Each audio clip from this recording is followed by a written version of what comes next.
Building a family can be a complicated, messy, lonely, and sometimes heartbreaking process. But you don't have to navigate this challenging journey alone. Welcome to the All Paths podcast, where we support and celebrate all of the different ways there are to try to grow your family. We are your hosts, Kate and Emily from the nonprofit organization All Paths Family Building. And today we're talking to our friend and partner, Julie, about her family's journey and also her work in this space and community. Julie, thank you for joining us today. Thank you both for having me. We're happy to have this time to chat with you. So before we talk about your own family, we'd love for you to introduce yourself for our listeners. Sure. So my name is Julie Eshelman, and I am a military spouse. We just moved to Virginia, and I don't know what else you want to know. That works. That sounds great. You were telling me before we started that this is your fifth move in 7 years. Did I get that right? Yes, it is. Mm-hmm. It's been a wild ride. I'm sure it has. Imagine. You're getting to see all different parts of the country, but I know it's very challenging. I think one move is challenging, never mind 5. And what branch of the military is or was your spouse in? So my husband is in the Army Reserve, and he's in a really cool program called the Active Guard Reserve, or AGR, which is the full-time program for the Army Reserve and the National Guard. And so we move around like an active duty family, but my husband works for the reserves. Although for the next 3 years, we are a part of an ROTC program. So my husband is teaching at a university. Oh, great. Oh, wonderful. That's great. So thank you for introducing yourself for everyone. Can you tell us a bit about your journey to starting a family? Where did that all begin? So that began several states ago. My husband and I got married in 2015, and we naively decided, much the way most other people in society, they wanted to enjoy marriage for a year. And so we thought that that was what we needed to do as well. And so we began building our family in 2016. And we were stationed at Fort Lewis, which is in the Seattle-Tacoma area. And that actually happens to be one of the 8 military treatment facilities where they do fertility treatments. Wait, you said 8. How many different places could you potentially be stationed at? Do you know that number? Hundreds. Like there's, and as an Army Reserve family, like we're normally not stationed at a military base. We're normally stationed at like a standalone reserve center that you might just find in your local town. And I could not tell you how many installations there are worldwide. There's a lot. And so there are hundreds compared probably to 8 locations where you have access to fertility care. At a military treatment facility, yes. But right as we hit that 1-year mark of trying, my husband, for career progression, needed to take a company command position. And so he took that job at a unit in Arizona. And we elected to move as a family rather than him commute back and forth. I was also tired of all the rain in Seattle. It really does rain like they say it does. And if you don't like gray and wet, that time of year is not fun. And so the idea of going somewhere sunny and warm was very appealing. But so when we moved to Arizona, we basically had to start all over again. Because when I finally got assigned a primary care manager and finally met with the gynecologist and talked over, all of the different things, they were like, well, you guys really weren't together for that 12 months consistently. So we want you to try. Yeah, I know you guys are both shaking your heads. I know. Naive me didn't know any better. The younger me did not know how to advocate for my own health care. I also didn't know a lot about infertility. And so we listened and we did that. And then my husband deployed. And after he deployed, I was able to get a referral, sat on the wait list for most of the deployment. And then around my birthday that year, I got to start doing all my diagnostics. And I went in, I think, for my HSG on my birthday. Oh, that's not a happy birthday experience. Yeah, it was. But, when the fertility clinic says, like, hey, this is the day we need to do the test, you can't really argue. Nope. And so then in late winter 2019, when my husband returned from his year-long deployment, um, we jumped in to IUI. And then after we did our first IUI, lo and behold, the Army said, hey, we're going to move you to Chicago. A lot of this, it's like, this is just real life for a lot of military families. And unfortunately, while the IUI was successful, during our move across country from, Arizona to Illinois, we experienced a miscarriage. I'm so sorry. But couldn't take the time to just stop. We had to keep moving and we had to keep driving. And again, one of those things I don't really recommend if you can avoid it. Uh, it feels like so darkly symbolic that you literally had to keep going. You had to keep driving through this sorrow and physical loss, and it's just so hard. And it just strikes me that so many of the things you were going through are stressful in their own right. Moving, deployment, being apart, and then you're adding the whole layer of infertility and loss on top of that. So, Mhm. and like you're saying, unfortunately, your story isn't unique. It's an Right. experience that a lot of military families have. But we appreciate you sharing it. But we're sending retroactive love to you for going through all Yeah. that at the same time. Yeah. And then, it was a journey, getting us, getting care established in Illinois. The ER doctor wanted me to follow up with, an OB or a gynecologist, the next day. And I was like, oh, we still have 5 days of driving and I have to establish care because we were going from one TRICARE network to the other. For those of you that don't know, TRICARE for the military is our insurance. They're divided into two regions. Those two regions are operated by different contracts. And, it takes time. And so it was well over 30 days before I finally was able to get the follow-up care needed. Um, and, meanwhile, we're looking for a house.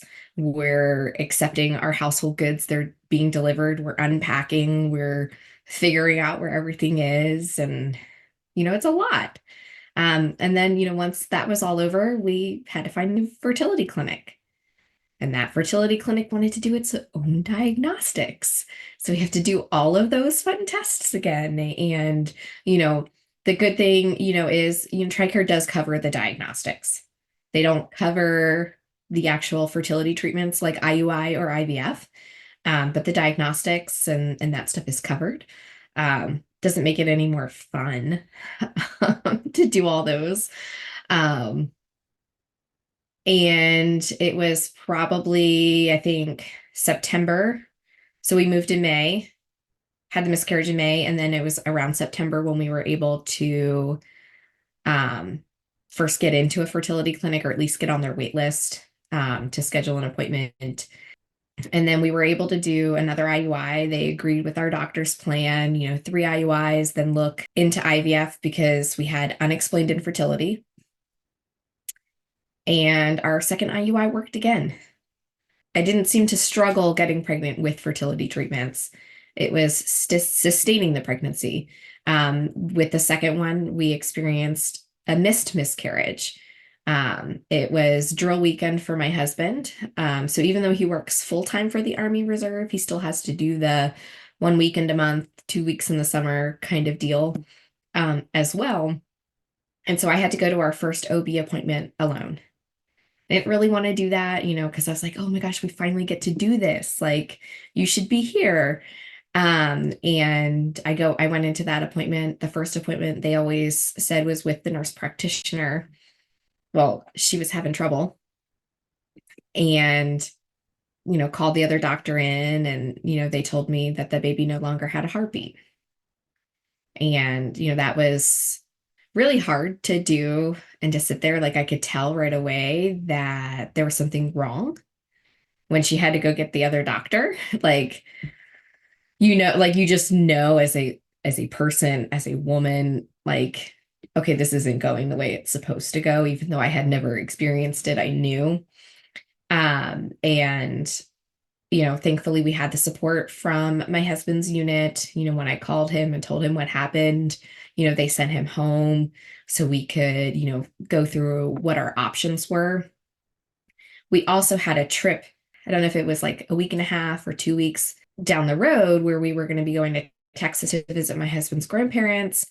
And then we were going from Texas to Pennsylvania for a wedding for my family. And we knew that all the different options eventually could end up in needing to have a DNC. Whether if we went natural, took the medicine, or just elected to do the DNC to begin with. And we eventually decided on having the DNC because I was like, well, if we're going to have to do this anyways, we know we're traveling. We've already booked the flights, paid for the hotels, all the stuff. Let's just do that.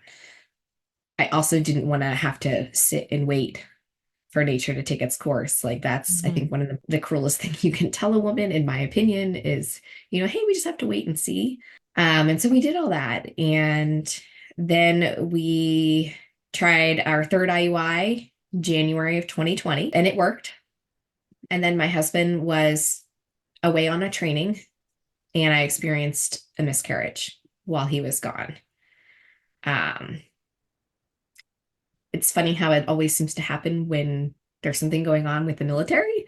I know. It's like you must have been like, you can't leave anymore.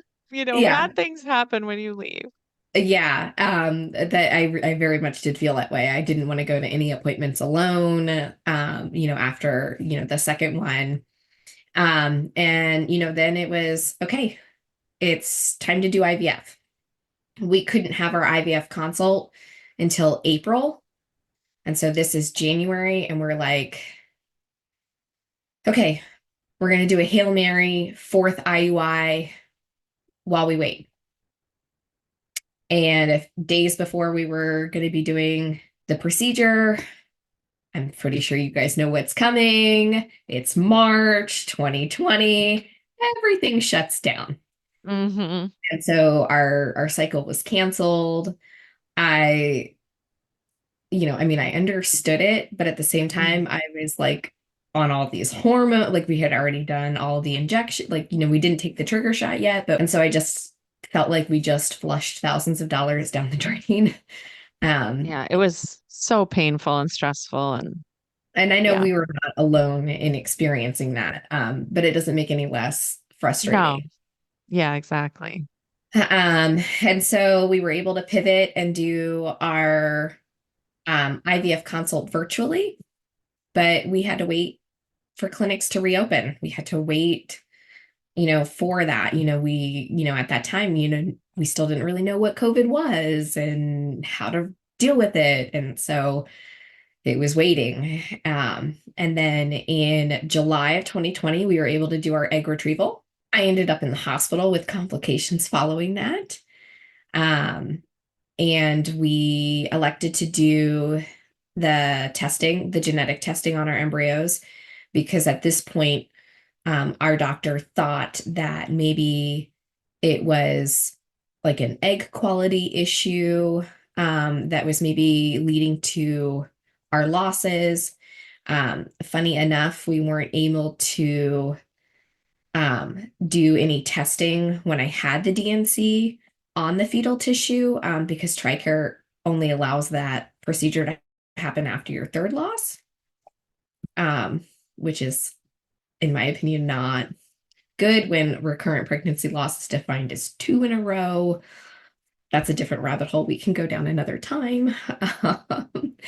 And so We also were heading back to Washington. My husband's family lives in the Seattle area, and his sister was getting married.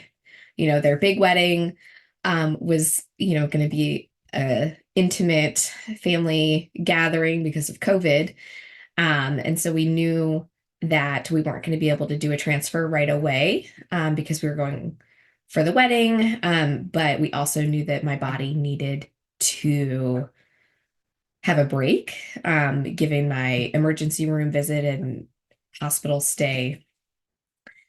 And then in October 2020, we did our first IVF transfer. And my daughter's due date was actually July 4th, which our doctor thought was just so fitting as a military couple. She came early though. There was a tornado. I had gestational diabetes. Then I had my appointment and they were like, hey, we're going to induce you. Um, and so I've got, this beautiful, sassy little 3-year-old right now. I call her my three-nager Yep. because we're definitely at that stage. Yep. And she had, in true military fashion, we moved when she was 4.5 weeks old, from Illinois to Kansas. And we were only there for 10 months. And then just after her first birthday, we moved from Kansas to Pennsylvania. And then just after her third birthday, we moved here to Virginia. And so she has been all over, as have we. She's already lived more places than most people, 3 times her age and more. Yeah. Yeah. She's probably been to more states than a lot of people have also been to. I'm sure. And so, we knew we wanted to have another child. And while we were in Kansas, that's when the Dobbs decision happened, and there was legislation and stuff that was being introduced at the state level. And Pennsylvania was one of those states.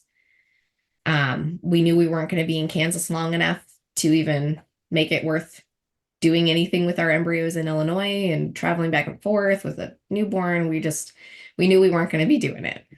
But then when everything happened with the Dobbs decision and knowing what was going on potentially in Pennsylvania, we kind of drug our feet in doing that, those next steps, because we weren't sure if we were going to be able to, and what that would look like. And, and around that same time, my mother-in-law unfortunately passed away. And so we spent most of September of that year in Seattle, dealing with that and spending time with family and, doing those things. And then after the election, we kind of kicked it up into high gear. We were like, okay, this House bill isn't gonna, like, it's dead. It's not gonna pass. Like, okay, we can move forward with this. And it was a 10-month process from our local primary care manager not understanding how to do a TRICARE referral. That sounds really silly, but they kept trying to refer me within their hospital network, and I was like, no, like, they don't take TRICARE. Like, you guys are like this, like, you guys are, this hospital and this doctor's office is partnered with 2 hospital networks, like, as like operating as one, but the rest of their network isn't in the TRICARE network. And so they kept trying to send me, and it was actually farther than this in-network one. And it was a mess. And that was like 2 months. And then we had to wait 2 months to get off the wait list. And then it was like almost another 7 or 8 months, which we were told was only going to be 4 months, to get our embryos from our Illinois clinic to our Pennsylvania clinic. And then we did our transfer, and everything was peachy and going fine. And then everything in Alabama happened, and then we lost the baby. And that was really hard because it was a second trimester loss, and it nearly killed me. I'm so sorry. And then, all the follow up for all of that took several months. We lost the baby just before everything in Alabama happened. And I had surgery in April to remove fetal tissue that was still there. Um, and then I got the all clear at the end of June that we could do another transfer. And I was like, cool, I've got a moving truck coming in 2 weeks. That's not going to happen. And, here we are. We are well over 8 years in this journey, and I'm still waiting to be able to have my first appointment with my primary care manager here in Virginia. I can't get in to see them until December. And who knows what the future holds for, whether it's going to be an easy process to be able to do that, to access the care, to afford the care. Do I, can my body physically even handle another one? Can I emotionally handle? And so these are all the things that Right. I just keep putting off thinking about because I know I don't have to make the decision until December. Hmm. But it's always there, Right. all the thoughts and how long are we going to have to wait? What is the outcome going to be? How hard is it going to be to even try or consider trying? Well, and I know that we do not have an in-network fertility clinic that is in our area. We would have to drive 1 to 2 hours. And at our last clinic in Pennsylvania, I had about an hour-long drive.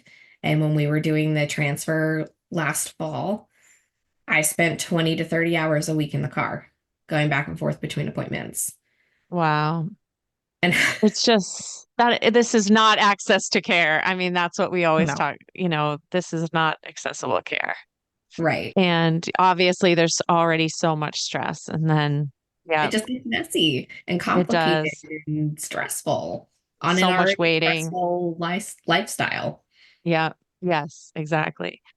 Well, thank you so much for sharing all of that. And we already knew how resilient you are, but it just really speaks to how much you were managing.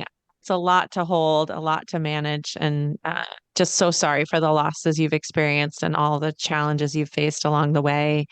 So I'd love to hear about if you felt like you were able to find supports during this time, and if so, who were they? What were they? Or did you feel like you didn't find things that you needed? I very much felt that there wasn't anything. Um, and honestly, I didn't, I looked, but the places I looked were military organizations. I was looking, to some of the big name, military nonprofits and, well, okay, where can I find information about this? Where can I find resources for this? And there was just nothing. There's the Facebook groups, but a lot of the information that you see in those, you have to take with a grain of salt, because a lot of it is hearsay. A lot of it, isn't factual. Honestly, in those groups, I sometimes see a lot of things that borderline with insurance fraud and like, it's just not what I needed. And there very much wasn't anything. And I was very frustrated with that. I can imagine that. I mean, you're taking an already stressful situation and then adding multiple clinics, multiple states. The coordination, or I should say, I guess, lack of coordination of care is enormous. And then not to find other people who understand what you're going through and can kind of walk with you must have been incredibly frustrating.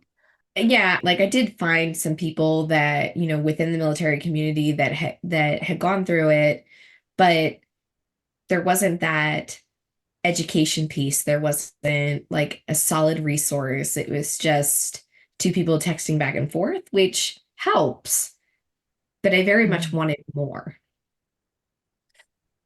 So, what did you do next? Well, that it was a process. It was around the COVID time when I saw a post about Advocacy Day and it went virtual. And I was like, huh, I'm really angry about everything. This is really frustrating. This is also really expensive because at that time we were waiting to be able to do IVF, knowing how expensive it was. And so I got involved with that.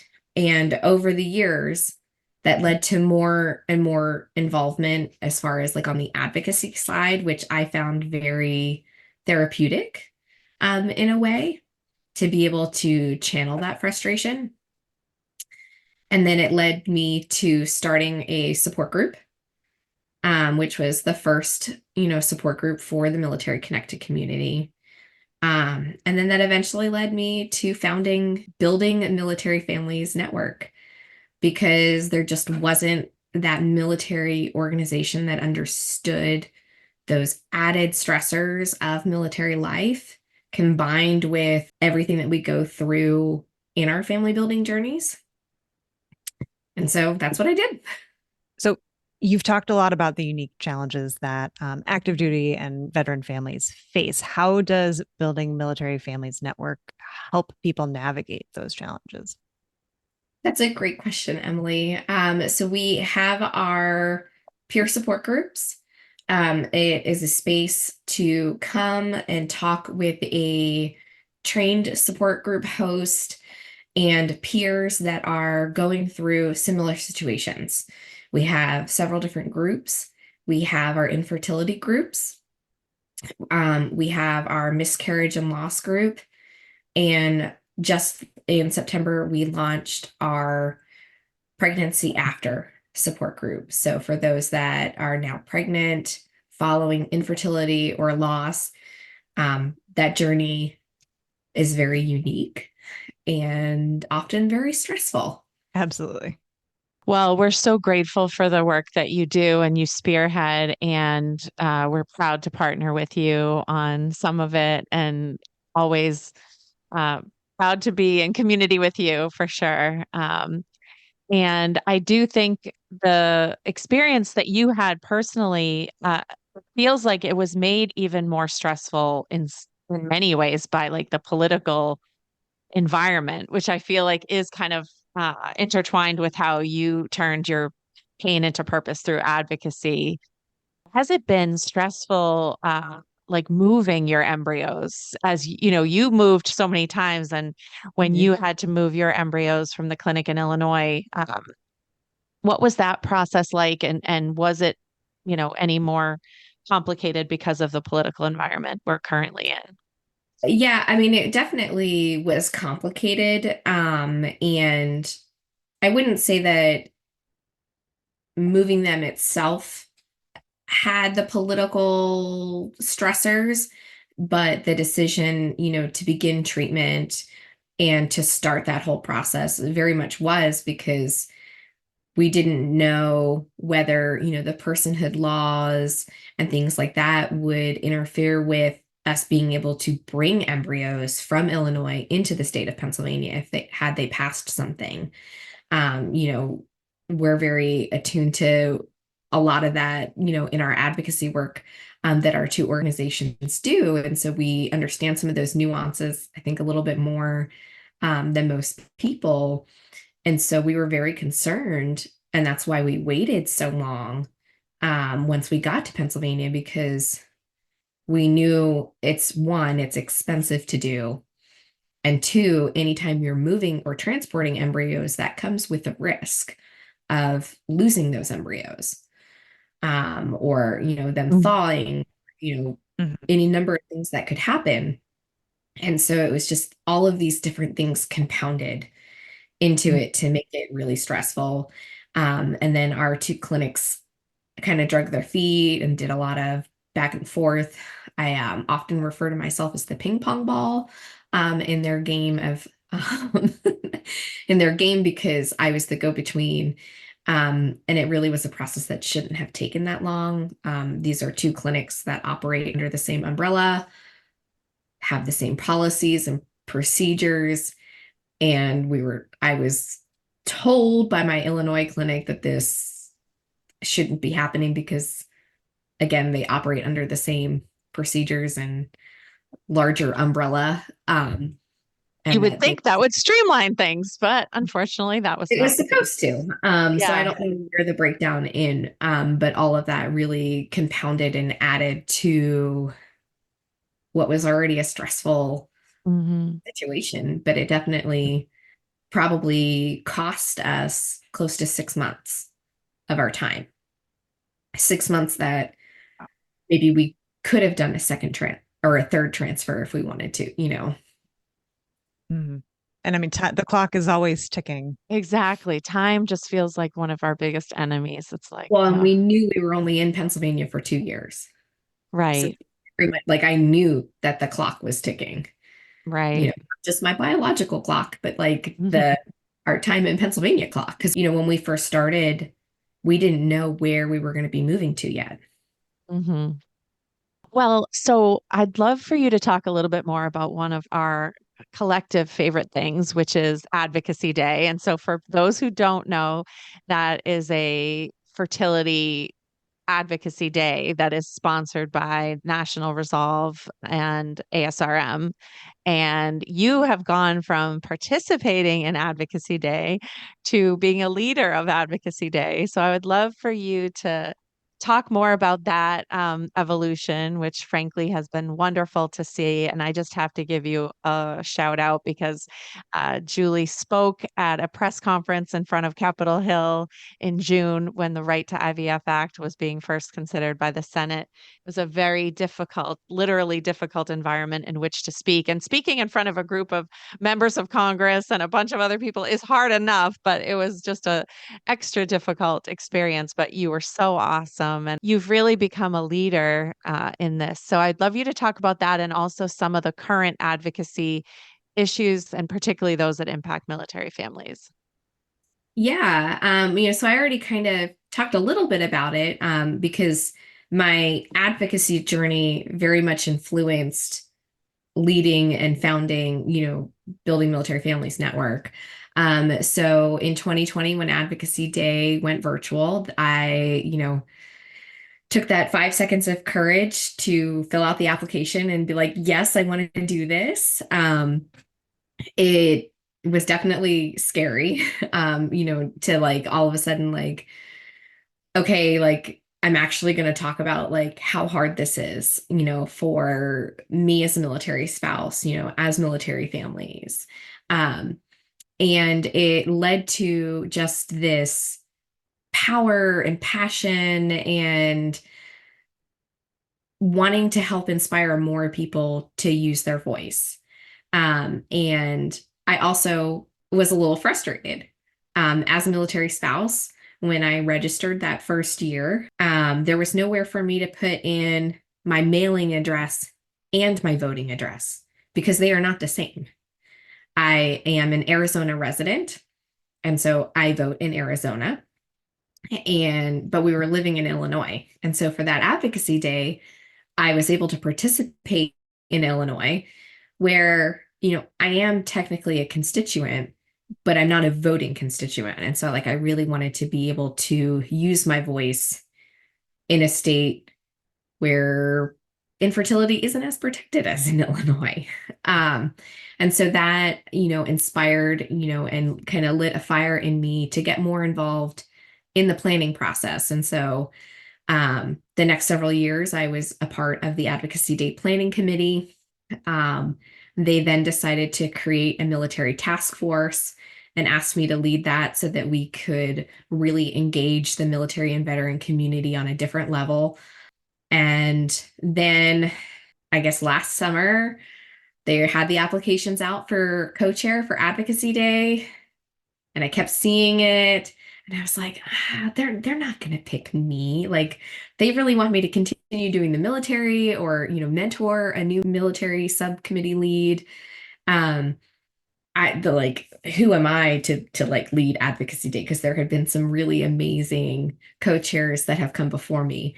But then they selected me, and I was and I honestly, I couldn't believe it. I was like, what? Like, what are they thinking? Like, and, hearing from, people like yourself, Kate, how powerful, my testimony and And all of that is, it does remind me that like, no, yes, they did make a good decision. At least I think, or I hope. Absolutely. Um, 100%. Absolutely. yeah. And, I really want to not only empower everybody to get involved, because when we come together, we are so much stronger than when we just speak on our own. And there's so much power and community that can be found within advocacy and, really giving that permission to people that, like, hey, your voice matters. And if we don't do this, we can't make things happen like, being able to go in June, to DC to witness the Senate vote, even though it didn't go the way we wanted it to. It was still a very historical moment for our greater family building community to see them talking about it on the Senate floor, to have the opportunity to speak, up there with Senator Duckworth and Senator Booker and Senator Murray, to be able to stand in their presence was something that, honestly, I will never forget. But it's something that I know empowers the rest of our community. Absolutely. And our work's still not done. There's a lot of work to be done. And I'm glad you kind of stepped into your power because they absolutely made a great choice. But yeah, as you said, our work isn't done. I was curious about some of the things that are still in play. Obviously, we're trying to protect IVF in general, which is terrifying. But some of the issues specific to military families that I think are illustrated by the gaps in access that you unfortunately personally experienced are Mhm. still in the mix as well. Could you talk about one or two of those? Yeah, so, part of the Right to IVF Act, was Senator Murray's bill on providing insurance coverage for our military families and our veteran families, which would give insurance coverage to anybody that is diagnosed with the disease of infertility or that needs, that assistance. Because currently the way the TRICARE policy is in it, IVF and IUI are only covered if there is a service connected injury or illness. And so if you have something like PCOS as a military spouse, you are not that you have to pay out of pocket for those procedures. Or if you're diagnosed with unexplained infertility, like my husband and I are, they can't really figure out why we can't do these things that seem so easy for some. And so that becomes a large barrier for a lot of people because they can't afford it. My husband and I gave up so much to be able to afford, fertility treatments. Like we gave up our second car. We didn't take a vacation. We didn't visit family unless it was for something major, which, comes at, it strains us. It strains relationships. It limits our support systems, and things like that. We also gave up a lot of those quality of life things like date nights. Like we didn't do a lot of that stuff because we saved every single penny we could to be able to afford it. Yeah. And in the scheme of things, these are small things, but to me, I think to all of us, they're not small. And all the small things add up. Yeah. Yes, Well, and then you add exactly. in all of the moves we've done, that comes with a lot of out-of-pocket expenses that the Mm, military doesn't reimburse. Then it's really hard to maintain employment.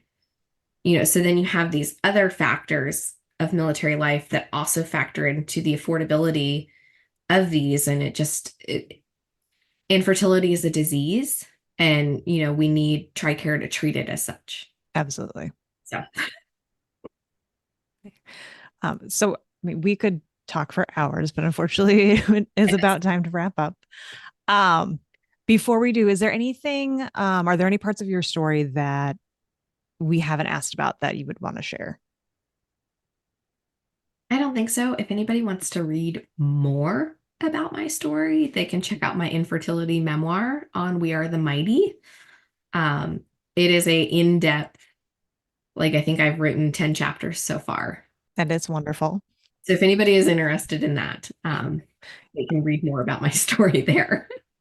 And we'll definitely put a link to that in the show notes. I haven't read all of it, but I've read some of the chapters, and it's heartbreaking and beautiful and amazing. So thank you for putting it out there to the world. I hope there's a lot of folks who hear this episode or read your memoir or get the chance to, work with you in advocacy or are part of the Building Military Families Network who feel seen and validated and that their journey has been made a little bit easier for knowing you. Well, thank you. Our final question, I should say two questions, are one, what's one thing that you would say to someone who might be listening who's just starting out on their family building journey?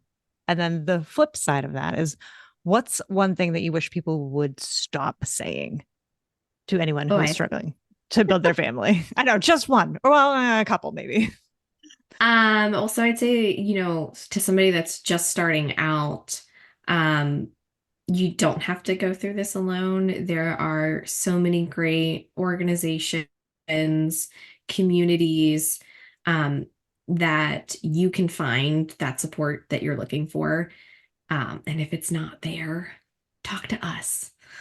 We'll either get you to where you need to go or empower you to create what you need to create. I was going to say, if it doesn't exist, create it like you Yeah. did, and others have too. I mean, that so many of our favorite partners in this Mhm. broader community didn't find what they were looking for, and then they created it themselves, which is Yeah. incredible. You didn't have to, and they didn't have to, but it's amazing when you do. So thank Yeah, you. I kept waiting for somebody else to do it. And I was just like, okay, nobody else is doing it. Let's do it. And so here I am. Well, we're so glad you did. One thing I wish people would stop saying or never say, oh, just one. Um, oh, I think the harshest one is, well, maybe you're just not meant to be a parent. And I think Oh, that's the one that I think hurts the most because it's so not true. Um, and yeah, I think that's the one I think that stings the most. It may not be the one that you hear the most, and hopefully, if you're listening to this, nobody has ever said it to you. Um, but I think that's one of the most soul crushing. Yeah, that's just so cruel. Some of them Yeah, are kind of well-intentioned but ignorant, and that one is just like, you yeah, are terrible. Like don't say that. yeah, yeah. I think that's the worst one that I've personally experienced. so sorry. I want to believe I would have a snappy comeback for that, but then in the moment I probably wouldn't. I would go off to a corner and cry. Yeah, But I Well, want to I be mean, what like, what do you say to that? I think I would want to say, I guess you're not meant to be a nice person. yeah. I think in the moment, um, I was just in complete shock that I just excused myself and went and cried in the bathroom or went out to my car. Um, but I think now, hindsight, more experience and I would probably, yeah, say something similar, Kate, like, well, then I guess you're just not a nice person. Or maybe you didn't learn that if you can't say something nice, you shouldn't say anything at all. Like, something quippy like that.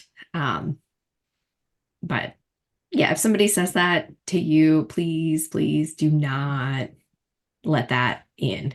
Just slap it out of your mind and send it back. Send them to us. We've had a chance to like formulate our responses. We're ready to go. Yeah, exactly. Well, thank you, Julie. It's been so wonderful talking with you today. One last thing, and again, we'll put the link in the show notes, but if anybody is interested in connecting with Building Military Families Network, how can they find you?